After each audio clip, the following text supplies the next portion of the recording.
तो गाइस यार आप यकीन नहीं करेंगे, ये है मेरा नया वाला घर और ये है पुराना वाला घर।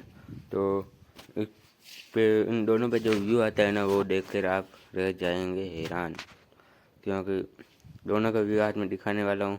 चैनल को कर दो लाइक और सब्सक्राइब।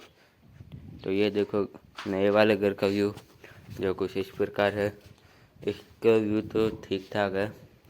तो अभी वो उधर है नया वाला घर, तो अभी हम उस पर भी जाके दिखाएंगे आपको। तो चलते हैं।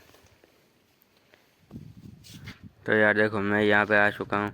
2 मिनट ये देखो तुम पहले तो ये देखो यार क्या व्यू आ रहा है नए वाले घर के ऊपर से।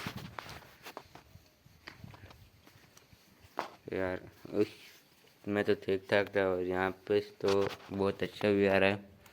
तो चैनल को कर दो सब्सक्राइब।